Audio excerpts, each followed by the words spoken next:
बिस्मिल्लाहिर्रहमानिर्रहीम। अल्लाह ताला के पाक नाम से शुरू जो बड़ा मेहरबान नहायत रहम करने वाला है। अस्सलामु अलैकुम स्टूडेंट्स, मैं हूं आपका teacher Mohammad Asim Nasar, second year ICS computer science के नेक्स्ट लेक्चर के साथ यूनिक ग्रुप ऑफ इंस्टीट्यूशन की तरफ से हाजिर हूं।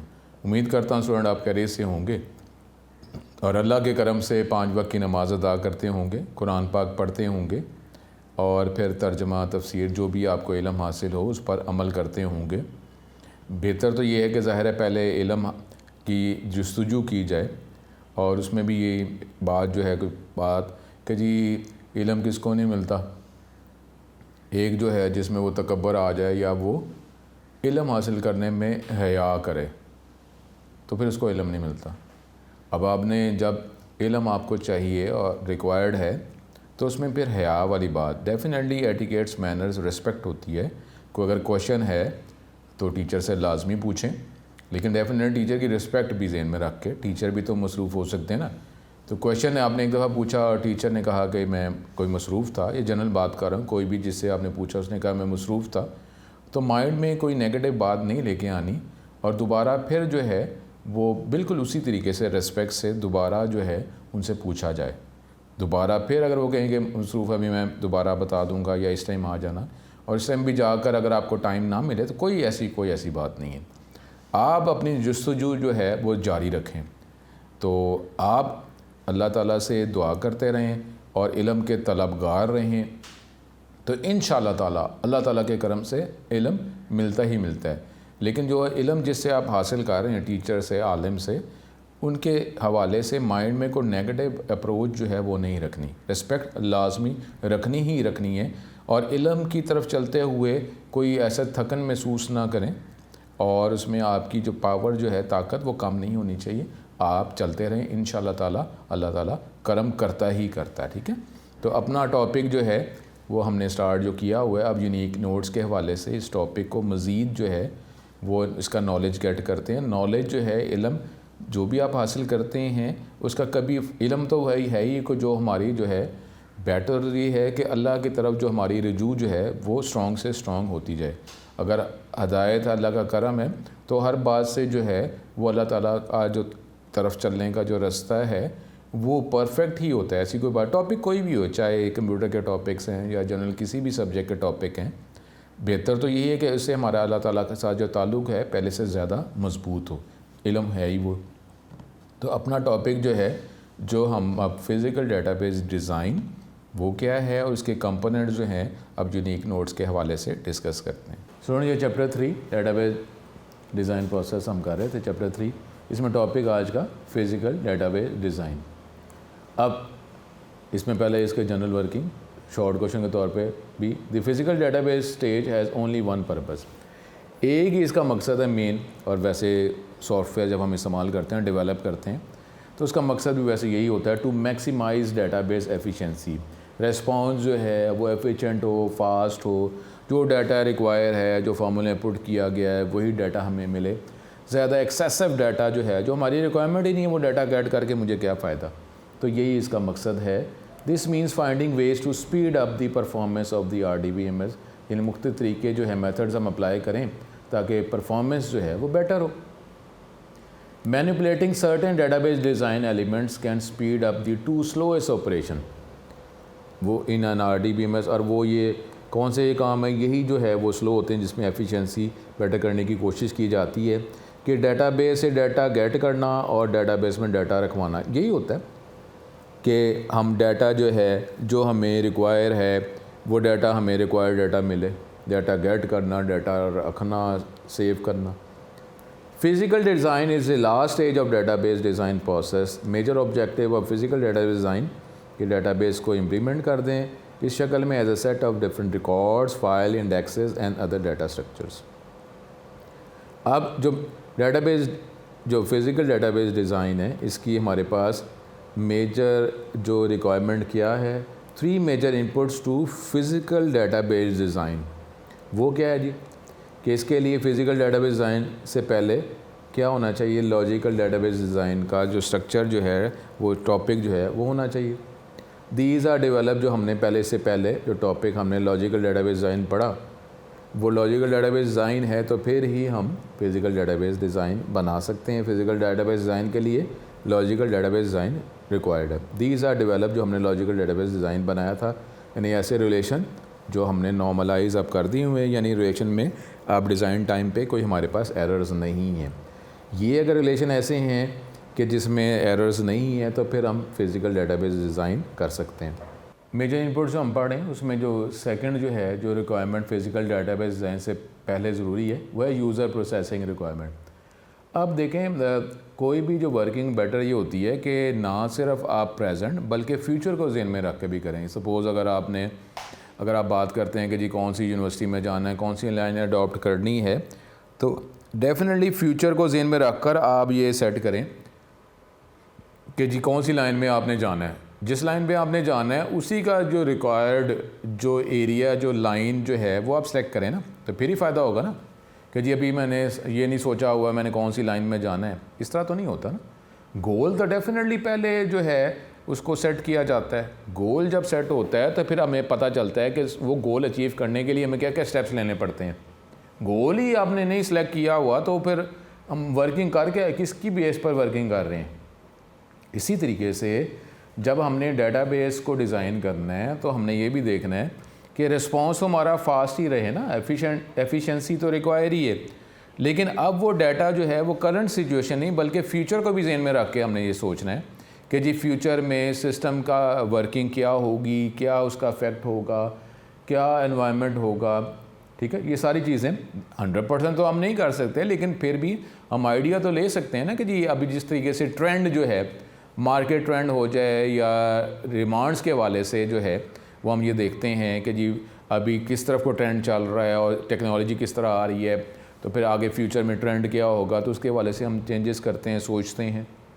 तो अब यहाँ पर भी ऐसे ही है। तो यूज़र प्रोसेसिंग रिक्वायरमेंट क्या है, ये भी डेटाबेस फिज़िकल डेटाबेस डिज़ाइन से पहले ज़रूरी है। It includes the size and frequency of database usages, कि डेटाबेस को कैसे इस्तेमाल किया जाएगा, डेटाबेस में कहाँ से इसको एक्सेस किया जाएगा, डेटाबेस का साइज़ क्या हो सकता है, फ्रीक्वेंसी क्या हो सकती है, रिस्पॉन्स टाइम क्या है, अभी आजकल के हवाले से या फ्यूचर के हवाले से सिक्योरिटी जो है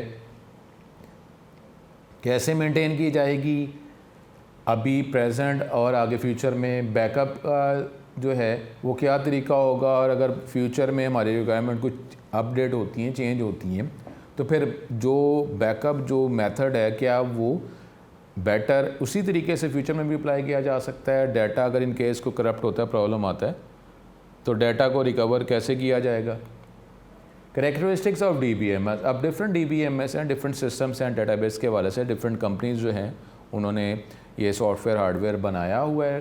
तो अब हमने ये भी देखना है कि जो हमारी रिक्वायरमेंट है, तो हमारी रिक्वायरमेंट जो है, जो हम डेटाबेस को डिज़ाइन करके इम्प्लीमेंट करना चाहते हैं, तो कौन सा DBMS सॉफ्टवेयर जो है वो ज़्यादा एफिशिएंसी प्रोवाइड कर रहा है। हम जो भी हमारी रिक्वायरमेंट है, तो कौन से DBMS है जिसके जो फीचर्स हैं वो आपको प्रोवाइड कर रही है। डेफिनेटली जब आप कोई चीज़ परचेज़ करते हैं तो रिक्वायरमेंट को ज़हन में रखते हैं, और उसमें ज़ाहिर होता है कि मैंने तो इस रिक्वायरमेंट के हवाले से ये चीज़ परचेज़ की। अगर वो आपकी रिक्वायरमेंट पूरी नहीं हो रही और कंपनी ने जो फ़ीचर के तौर पर वो मेंशन किया हुआ है, लेकिन वो आपने जब उसको यूज़ करना शुरू किया तो आपको फ़ीचर मिल ही नहीं रहा, तो डेफिनेटली आप उसको परसू कर सकते हैं कि जी आपने करेक्टरिस्टिक्स में लिखा हुआ है कि ये आप फ़ीचर प्रोवाइड करेंगे और ये फ़ीचर जो है वो तो प्रोवाइड ही नहीं किया जा रहा, तो फिर क्या फ़ायदा, फिर मेरे लेने का, ये ख़रीदने का क्या फ़ायदा। तो डेफिनेटली इसी तरीके से जो आपकी रिक्वायरमेंट है और जो डिफरेंट DBMS जो डेटाबेस सॉफ्टवेयर्स हैं जिसकी मदद से आप डेटाबेस को इम्प्लीमेंट कर सकते हैं, उसके करेक्टरिस्टिक के साथ मैच करेंगे। तो हमने ये भी देखना है कि डिफरेंट DBMS की करेक्टरिस्टिक्स हैं क्या, जो करेक्टरिस्टिक्स हैं तो हमने उसको मैच करना है ना अपनी रिक्वायरमेंट के साथ, तो फिर हम वही डेटाबेस मैनेजमेंट सिस्टम इस्तेमाल करेंगे।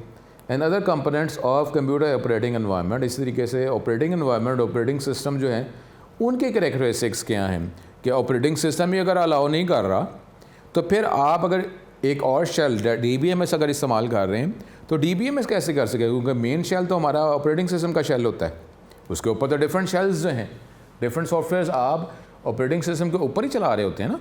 तो इसलिए ये सारी चीज़ें देखनी पड़ती हैं, जहाँ पे इनके जो करेक्टरिस्टिक्स चाहे वो DBMS के हैं चाहे ऑपरेटिंग सिस्टम्स के एनवायरनमेंट्स के, वो कैरेक्टरिस्टिक्स अगर हमारे रिक्वायरमेंट के साथ मैच करते हैं तो फिर हम स्पेसिफिकली वही DBMS इस्तेमाल करेंगे और वही ऑपरेटिंग सिस्टम यूज़ करेंगे। तो ये सारी चीज़ें फिज़िकल डेटाबेस डिज़ाइन से पहले ये चीज़ें सारी ज़रूरी हैं। ये हमारे पास शॉर्ट क्वेश्चन भी हो सकता है। अब जो फिज़िकल डेटाबेस डिज़ाइन के मुख्तलिफ जो कंपोनेंट्स हैं अब हम इसको देखते हैं।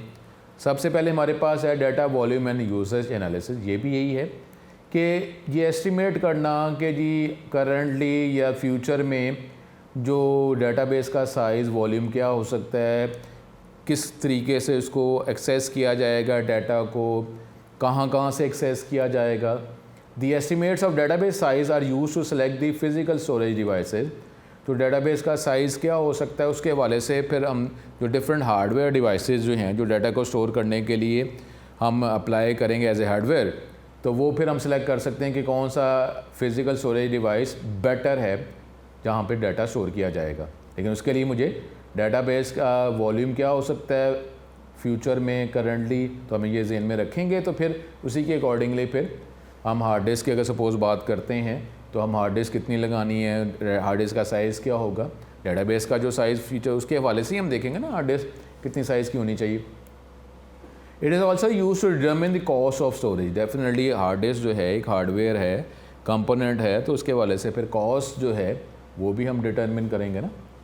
The estimate of usages patterns के कहाँ से उसको एक्सेस किया जाएगा, use to select file organisation method के जी डेफिनेटली जब आपके कहाँ से डाटा को एक्सेस किया जाएगा तो उसकी बुनियाद पर आप ऑर्गेनाइजेशन मेथड सेलेक्ट कर सकते हैं फ़ाइल का कि कौन सा मेथड सॉफ्टवेयर वाइज होगा, सिक्वेंशियल होगा, डायरेक्ट एक्सेस होगा, इंडेक्स सिक्वेंशियल होगा। It is also use to plan for the use of indexes. इसी की बुनियाद पर फिर आप जो है कि डाटा एफिशिएंसी रिक्वायर है, फास्ट रिस्पॉन्स रिक्वायर है, तो इंडेक्सिंग जो है वो हम कौन से प्रॉपर्टी कौन सी कॉलम की बेस पर करेंगे तो हमें ये जो एफिशिएंसी जो है वो बेटर मिलेगी। And select efficient strategy for distribution of data. फिर हम इसकी बुनियाद पर ये सिलेक्ट कर सकते हैं कि डाटा को डिस्ट्रीब्यूट करने का बेटर फार्मूला क्या होगा जिससे हमारी एफिशिएंसी रिस्पॉन्स भी यूज़र को फास्ट ही मिले। अगला कंपोनेंट वही डाटा डिस्ट्रीब्यूशन स्ट्रेटजी। अब जितनी भी ऑर्गेनाइजेशन है वो नेटवर्क एनवायरनमेंट इस्तेमाल कर रही है, नेटवर्क ऑपरेटिंग सिस्टम इस्तेमाल कर रही है, नेटवर्क जो है डाटा बेस एनवायरनमेंट इस्तेमाल कर रही हैं, are using distributed computing environments. These organisation face a significant problem in physical data design. वो क्या है जी, एक मेजर प्रॉब्लम उनको फेस करना पड़ता है। प्रॉब्लम क्या है, they have to decide and select at which node और साइट, किस जगह पर किस कंप्यूटर पे जो है किस लोकेशन पे डाटा को फिज़िकली स्टोर किया जाएगा। Data will be located physically. अब the basic data distribution strategy जो मैंने आपको बताया है कि ये भी सेपरेट एक लॉन्ग क्वेश्चन भी हो सकता है। Describe different data distribution strategies. Components of physical database design के जो कंपोनेंट्स हैं ये भी लॉन्ग क्वेश्चन है। उसके अंदर जो इसका एक कंपोनेंट है डाटा डिस्ट्रीब्यूशन स्ट्रेटजी, ये भी सेपरेट एक लॉन्ग क्वेश्चन भी आ सकता है और वो है ये डाटा डिस्ट्रीब्यूशन स्ट्रेटजीज़ क्या क्या हो सकती हैं। सेंट्रलाइज में क्या होगा, सारा डाटा एक ही जगह पर लोकेशन पे स्टोर कर दिया जाएगा, ठीक है। उसके बाद क्या है, इसको ब्रीफली हम components of physical database design के लॉन्ग क्वेश्चन के हवाले से अब इस टॉपिक को ब्रीफली आपको बताया जा रहा है ताकि आप जो component of physical database design करते हैं, लॉन्ग क्वेश्चन आता है तो ये डाटा डिस्ट्रीब्यूशन स्ट्रेटजी जो है ये आपको डिटेल में लिखने की ज़रूरत नहीं है। टेक्स्ट बुक जो है उसमें अब वो देखें ना, यही आ गया कि ये टॉपिक जो है अब वो अगर हम components of physical database design करते हैं तो उसमें डाटा डिस्ट्रीब्यूशन स्ट्रेटजी भी डिटेल में लिखा हुआ है। तो अब अगर components of physical database design उसके अंदर डाटा डिस्ट्रीब्यूशन स्ट्रेटजी भी डिटेल में लिखना शुरू कर देते हैं तो हमारा मटेरियल बढ़ जाता है। फिर प्रॉपर टाइम मैनेजमेंट नहीं होती। एक लॉन्ग क्वेश्चन तो अगर हम किस तरह कंप्लीट कर लेंगे, लेकिन हो सकता है कि पूरा पेपर अटैम्प्ट ना हो सके। लेकिन अब ये नोट्स का ये फ़ायदा है कि अभी हम जो topic components of physical database design कर रहे हैं तो उसमें डाटा डिस्ट्रीब्यूशन डिफरेंट जो स्ट्रेटजीज़ हैं वो ब्रीफली ही आइडेंटिफाई कर दिएगा। सेपरेट अगला टॉपिक जब आएगा तो उसमें डाटा डिस्ट्रीब्यूशन स्ट्रेटजी को अलग लॉन्ग क्वेश्चन के तौर पर बता दिया जाएगा। तो यूनिक नोट्स के वाले से आप इसको अलग सेपरेट लॉन्ग क्वेश्चन के तौर पर आप इसको याद कर सकते हैं। पार्टीशन क्या है कि डाटा को डिफरेंट पार्टीशंस में डिवाइड कर दिया, फ्रैगमेंट्स में डिवाइड कर दिया। कुछ डाटा एक ख़ास लोकेशन पे मौजूद है, कुछ डाटा एक ख़ास लोकेशन में मौजूद है। वो यूज़र जो है अपने स्पेसिफिक लोकेशन से जो रिक्वायर्ड डाटा ही गेट कर रहा है और वो डाटा उसी लोकेशन में मौजूद है, किसी और लोकेशन पे मौजूद नहीं है। रेप्लिकेटेड क्या है, ये डिफरेंट है एज़ कम्पेयर्ड विद पार्टीशन। इसमें क्या होगा, डेटाबेस की पूरी कॉपी जो है, पूरा डाटा जो कम्बिनेशन ऑफ डिफरेंट रिकॉर्ड्स है वो एक से ज़्यादा जगहों पे आपने स्टोर कर दी, पूरी डेटाबेस, ठीक है, पूरा डाटा जो स्टोर है वो एक से ज़्यादा जगहों पे आपने उसको सेव किया हुआ है। इसका फ़ायदा ये है कि यूज़र कहीं से भी, किसी भी लोकेशन से, किसी भी तरह का कंप्लीट डाटा जो है वो गेट कर सकता है। ये नहीं कि ख़ास एरिया का यूज़र ख़ास डाटा ही गेट कर सकता है, ऐसा नहीं है। किसी भी जगह से डाटा को एक्सेस किया जा सकता है और उसमें भी ये होगा कि नियरेस्ट पॉइंट जो है वहीं से डाटा आपको मिल रहा है, जिससे डाटाबेस जो है वो उसकी कॉपीज़ जो है वो बनाई हुई हैं। In this strategy the full copy of the database is assign to more than one site, ठीक है, एक से ज़्यादा जगहों पे पूरी कॉपी जो है डेटाबेस की उसको स्टोर किया गया है। जब अपडेट करना है तो फिर भी एक से ज़्यादा जगहों पे डाटा को अपडेट किया हुआ है। लास्ट जो है वो क्या, in this strategy hybrid the whole database is divided, इसको क्रिटिकल नॉन क्रिटिकल फ्रेगमेंट्स में या पार्टीशन में डिवाइड कर दिया जाए कि मेन डाटा जो है वो मेन कंपोनेंट के तौर पर क्रिटिकल फ्रेगमेंट पोर्शन के तौर पर स्टोर है और नॉन क्रिटिकल जो कभी कभी ज़रूरत पड़ती है, इतना इंपॉर्टेंट नहीं है कि बार बार इसको एक्सेस किया जाए, तो उसको हम नॉन क्रिटिकल फ्रेगमेंट के तौर पर हम इसको डेटाबेस को डिवाइड कर देते हैं। तो इस तरीके से डाटा को स्टोर करते हैं और यूज़र पे डाटा एक्सेस करते हैं, ठीक है। तो ये components of physical database design, अगर लॉन्ग क्वेश्चन अगर आता है तो आपको डाटा डिस्ट्रीब्यूशन स्ट्रेटजी इतना ही आपके लिए काफ़ी है। इसमें से आपको डाटा डिस्ट्रीब्यूशन स्ट्रेटजी डिटेल में लिखने की ज़रूरत नहीं है। फिर हमारे पास है फाइल ऑर्गेनाइजेशन, ये इसका कंपोनेंट है। ये हमारे पास एक मेथड है ऑफ फिज़िकली अरेंजिंग के डाटा जो हमने रिकॉर्ड्स के तौर पर सेव किया, अरेंज किया है, उसको सेकेंडरी स्टोरेज डिवाइस में कैसे सेव किया जाएगा, अरेंज किया जाएगा।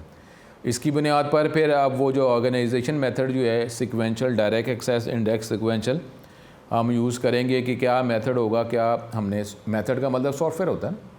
The system designer must identify several constraints, जो सिस्टम डिज़ाइनर जो है वो डिफरेंट लिमिटेशंस जो है वो स्पेसिफाई करेगा, आइडेंटिफाई करेगा और जो लिमिटेशन है उसके हवाले से फिर वो ऑर्गेनाइजेशन मेथड सेलेक्ट करेगा कि क्या हमारी लिमिटेशंस हैं। लिमिटेशन है तो कौन सा ऑर्गेनाइजेशन मेथड जो है वो आपको ये प्रॉब्लम जो है हल करने की फैसिलिटी दे रहा है, ठीक है। दीज कंस्ट्रेंट लिमिटेशंस क्या हो सकती हैं, physical characteristics of secondary storage devices के हवाले से कंस्ट्रेंट्स हैं कि जी सेकेंडरी स्टोरेज डिवाइस जो हार्डवेयर है वो उसके कैरेक्टरिस्टिक्स क्या हैं। अब वो जो कैरेक्टरिस्टिक्स हैं अगर वही आपकी रिक्वायरमेंट है फिर तो आप वो सेकेंडरी स्टोरेज डिवाइस आपके लिए बेनिफिशियल है। अगर वो उसके कैरेक्टरिस्टिक्स के अंदर वो चीज़ शामिल ही नहीं है और आपकी वो रिक्वायरमेंट है तो इसका मतलब अब लिमिटेशन आ गई ना, वो आप सेकेंडरी स्टोरेज डिवाइस यूज़ नहीं कर सकते। टेयर डिवाइस जो है नॉर्मली वो उसमें उसकी कैरेक्टरिस्टिक्स हैं कि एक सीक्वेंस में डाटा एक्सेस किया जा सकता है उसमें, लेकिन अगर आप रैंडमली एक्सेस करना चाह रहे हैं फिर हमारे पास ये जो सीक्वेंशियल एक्सेस डिवाइस जो है ये प्रॉपर अप्रोप्रिएट नहीं होगा।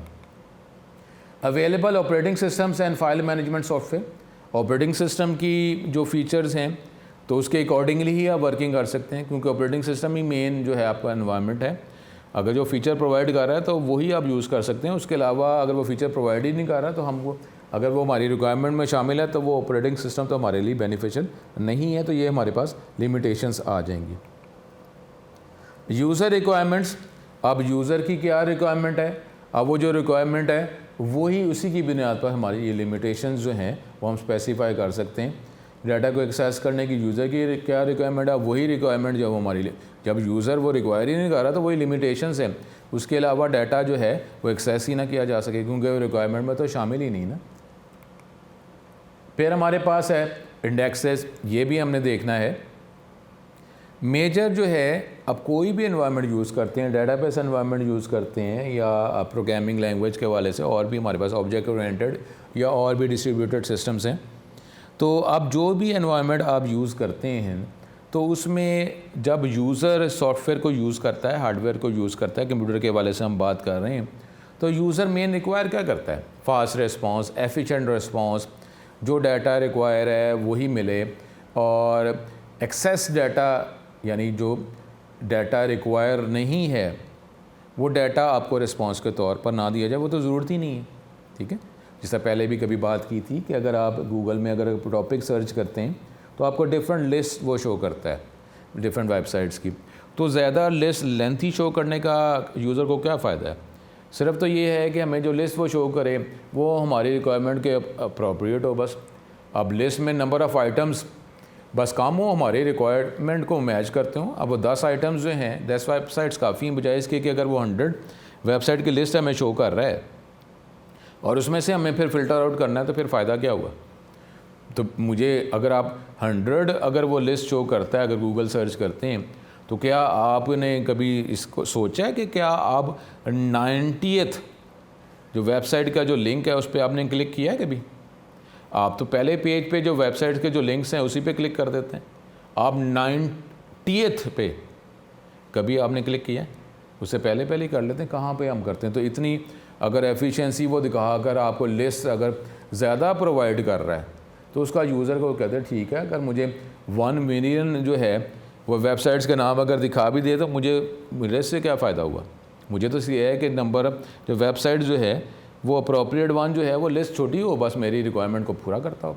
ठीक है, तो यहाँ पर भी यही है कि जब डेटाबेस हम बनाते हैं तो डिफरेंट कॉलम्स का कम्बिनेशन है, टेबल और रिलेशन, तो उसमें भी हमें जब फास्ट रिस्पॉन्स चाहिए तो ये भी फ़िज़िकल डेटाबेस डिज़ाइन का कंपोनेंट है कि आप इंडेक्सिंग प्रॉपर करें, कि ऐसा मेथड आप इस्तेमाल करें कि डाटा जो है वो उसको फास्टली एक्सेस किया जा सके, यूज़र का रिस्पॉन्स जो है वो यूज़र का रिस्पॉन्स जो है बेटर प्रोवाइड किया जाए। तो उस ये भी इंडेक्सिंग का टॉपिक होता है। जिस तरह बुक के आखिर में इंडेक्स एक लिस्ट प्रोवाइड की जाती है जिससे आप अपने रिक्वायर्ड टॉपिक तक, क्योंकि आगे टॉपिक लिखा है, टॉपिक आगे पेज नंबर लिखा हुआ है, तो आप पूरी बुक के अंदर क्योंकि बजाय इसके कि पेपर टर्न आउट करें, आप वहाँ से टॉपिक देखते हैं, वो टॉपिक भी अल्फ़ाबेटिकली ही आपको दिखाए जाते हैं। उसके आगे पेज नंबर लिखा हुआ है, अल्फ़ाबेटिकली टॉपिक देखें और आगे जो पेज नंबर है वो वहाँ से पेज नंबर रीड करके आप डायरेक्टली उस पेज तक पहुँच जाए, आपको टॉपिक मिल जाएगा।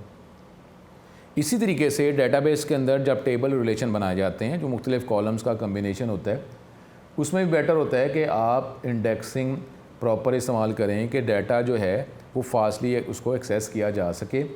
एन इंडेक्स क्या टेबल है जो लोकेशन रो को डिटर्मिन करने के लिए होता है, that satisfy any required condition, जो भी हमारी कंडीशन है उसके हवाले से रिस्पॉन्स हमें फास्ट हो। Indexes are use to speed up different methods जो आप डेटाबेस को इस्तेमाल करके कर सकते हैं। सॉर्टिंग मेथड जो है वो हमारे पास जो प्रोसेस है वो स्पीडीली हमें डाटा को अरेंज करके हमें मिल जाए। सर्च करना हो तो स्पीडीली मिले, डाटा को एक्सेस करना है तो हमें स्पीडीली डाटा हम एक्सेस कर सकें, उसके लिए इंडेक्सिंग का टॉपिक है। ये performance of database is improve with this indexes. Index जो है आप पे डिपेंड करता है कि इंडेक्स जो है वो बाय डिफ़ॉल्ट तो जो प्राइमरी की है मेन कॉलम, उस पर अगर हम जो डेटाबेस एनवायरनमेंट DBMS इस्तेमाल करते हैं ज़्यादातर प्राइमरी की बेस पर इंडेक्सिंग ऑटोमेटिकली कर दी जाती है, लेकिन आप पे डिपेंड करता है फिज़िकल डेटाबेस डिज़ाइन के अंदर कि कौन सा कॉलम जो है इंडेक्सिंग के तौर पर इस्तेमाल करना चाह रहे हैं। क्या आप मेन कॉलम प्राइमरी की के बेस पर आप इंडेक्सिंग करना चाह रहे हैं ताकि डाटा स्पीडीली यूज़र एक्सेस कर सके, सेकेंडरी की बेस पर फॉर्म की आप पे डिपेंड करता है कि कौन सी कॉलम की बेस पर आप फास्ट रिस्पांस इंडेक्सिंग करना चाह रहे हैं। तो ये फिज़िकल डेटाबेस डिज़ाइन के अंदर ये कंपोनेंट है, तो ये बेटर डिज़ाइन करते हैं जब ये सारी चीज़ें आप सेट कर देते हैं। तो जब DBMS इस्तेमाल करेंगे, सॉफ्टवेयर टूल इस्तेमाल करेंगे, तो उसको जब अप्लाई करेंगे तो इसी डिज़ाइन की बेस पर ही आप करेंगे। इंटेग्रिटी कंस्ट्रेंट लास्ट कंपोनेंट इसका। डेटाबेस इंटेग्रिटी का मतलब क्या है? The correctness and consistency of data, कि डाटा कंसिस्टेंट हो, जो हमें रिक्वायर है वही डाटा मिले। It is another form of database protection. Integrity is related to the quality of the data, कि डाटा जो है जो डाटा रिक्वायर है उसी के अकॉर्डिंगली डाटा इनपुट किया गया है, जो डाटा रिक्वायर है उसी के अकॉर्डिंगली डाटा को प्रोसेस किया जाए, जो डाटा रिक्वायर है वही डाटा हमें मिले, इसी को इंटेग्रिटी या क्वालिटी कहते हैं। Integrity is maintain with the help of integrity constraints. तो ये इंटेग्रिटी कंस्ट्रेंट का मतलब वही है लिमिटेशन, ऑब्स्टिकल। इंटेग्रिटी जो है वो different integrity constraint rules apply करके हम वो मेंटेन कर सकते हैं। These constraints are the rules that are design to keep data consistent and correct. ये कुछ रूल्स हैं जिस तरीके से अगर हम मार्क्स की बात करते हैं स्टूडेंट मार्क्स के हवाले से कि क्लास टेस्ट अगर हम कह रहे हैं कि 0 से 20 है, तो इसका मतलब है कि हम एक रूल अप्लाई कर देंगे, एक लिमिटेशन अप्लाई कर देंगे कि 0 से 20 मार्क्स जो हैं वही एंटर किए जा सकते हैं। अब आप अगर यूज़र डाटा 0 से लेकर 20 के अलावा डाटा अगर एंटर करेगा तो डेफिनेटली एक रूल अप्लाई किया है, एक लिमिटेशन अप्लाई की गई है, तो वो डाटा जो है वो इनपुट करके सिस्टम का पार्ट उसको बनाया ही नहीं जाएगा, क्योंकि आपने रूल्स अप्लाई लिमिटेशंस कर दिए हैं कि सिर्फ डाटा 0 से 20 ही एंटर किया जा सकता है। These constraints are the rules that are designed to keep data consistent and correct. They act like a check on the incoming data. इसका मतलब है कि आपने डिफरेंट सिक्योरिटी चेक्स जो है, वैलिडेशन चेक्स अप्लाई किए हैं, रूल्स अप्लाई किए हुए हैं। It is very important that a database maintains the quality of the data stored in it.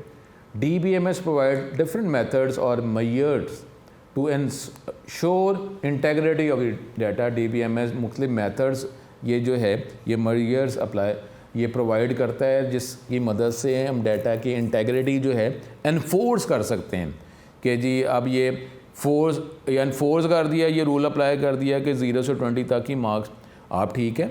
आप अगर एंटर करेंगे 0 से 20 मार्क्स तो वो तो डाटाबेस के अंदर डाटा को स्टोर कर दिया जाएगा, अदरवाइज़ इसको स्किप कर दिया जाएगा। डेफिनेटली जब आप टूल के हवाले से बात करेंगे तो यूज़र को एक रिप्लाई प्रोवाइड कर दिया जाएगा कि जो मार्क्स एंटर किए हैं ये इनवैलिड हैं, तो ये सिस्टम का पार्ट इसको नहीं बनाया जा रहा, ये नहीं बनाया जा सकता, वैलिड मार्क्स जो हैं वो एंटर किए जाएं। तो ये हमारे पास है components of physical database design. ये सारी चीज़ें हम ये देख लें कि अभी तक जो है हमने वो टूल इस्तेमाल नहीं किया जो भी हम DBMS जो हमारे सिलेबस में अगर शामिल है MS एक्सेस, वो अभी तक हमने इस्तेमाल नहीं किया। अभी हम प्रॉपर इसकी डिज़ाइनिंग करते जा रहे हैं कि डाटाबेस जो बनाना है, तो डाटाबेस जो बनाना है। अब ये जो था फिज़िकल डाटाबेस डिज़ाइन के हवाले से, जिसका ताल्लुक जो है ज़्यादातर स्टोरेज डिवाइसेस के साथ है, टूल्स के हवाले से है, सॉफ्टवेयर्स के हवाले से है। तो ये सारी चीज़ें अब ये सिलेक्ट की जाती हैं सॉफ्टवेयर हाउस के अंदर भी टूल सिलेक्शन डिपार्टमेंट होता है कि जी जो रिक्वायरमेंट जो है वो कौन से सॉफ्टवेयर की मदद से इसको बेटर अप्लाई किया जा सकता है जिसमें मेहनत भी कम लगे। ठीक है, तो ये सारी चीज़ें, ये आज का टॉपिक यहाँ पे लेक्चर ख़त्म होता है, components of physical database design. ठीक है, यहाँ पर कंप्लीट करते हैं। नेक्स्ट लेक्चर में जो टॉपिक जो है वो हम दोबारा कोई और टॉपिक स्टार्ट करेंगे, डाटा डिस्ट्रीब्यूशन स्ट्रेटजी को लॉन्ग क्वेश्चन के हवाले से दोबारा हम रिवाइज़ करेंगे, नोट्स के हवाले से। अपना बहुत ज़्यादा ख्याल रखें। अस्सलाम वालेकुम।